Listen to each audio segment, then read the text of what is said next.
তোমাদের তো আগের ভিডিওতে বলেইছিলাম যে আমরা গেছিলাম বিয়ে বাড়িতে, আর বিয়ে বাড়িতে খাওয়া দাওয়া পর্ব শেষ করে আমরা বসেছিলাম নিচে। আর যারা যারা আগের ভিডিও দেখোনি তারা আমার চ্যানেলে গিয়ে দেখতে পারো যে আমার আগে দুটো ভিডিও অলরেডি বিয়ের পোস্ট করা আছে। সো খাওয়া দাওয়া করে নিচে বসেছিলাম আর দেখি আমার বন্ধু এখানে রাতের বেলা ঝিমোচ্ছে, মানে পুরো ঘুমিয়ে পড়েছে। আর বাড়ি থেকে যে গিফটগুলো দেওয়া হয় না, খাট, আলমারি আরও সব কিছু, এখানে কিন্তু সব কিছু ছিল, তাই তোমাদের দেখালাম। আর এখানে সবাই দাঁড়িয়েছিল যারা বরযাত্রীরা আসবে তাদের হাতে একটা করে গোলাপ, পারফিউম এবং চন্দন পরাবে। এই জিনিসগুলো আমার বড্ড ভালো লাগে। আর সবাই যে দাঁড়িয়েছিল ওরা কিন্তু অনেক কিউট ছিল, আমার কিন্তু বেশ ভালো লাগছিল।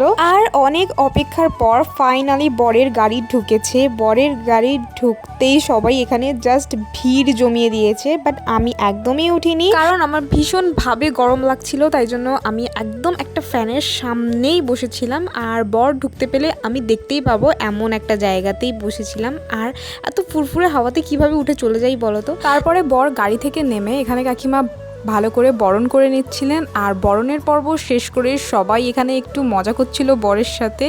তো বর ঢুকে যাওয়ার পর এখানে কিন্তু অনেক নাচ গান, অনেক মজা হয়েছিল। তারপর অনেক রাত হয়ে গেছিল, তো আমাদের বাড়ি যেতে হতো। তো আমার বন্ধুরাই বাড়ি আমাদের ছেড়ে দিয়ে এসেছিল। তো ভিডিওটা এই পর্যন্ত। ভিডিওটা ভালো লাগলে একটা সাবস্ক্রাইব আর একটা ফলো করে দিও।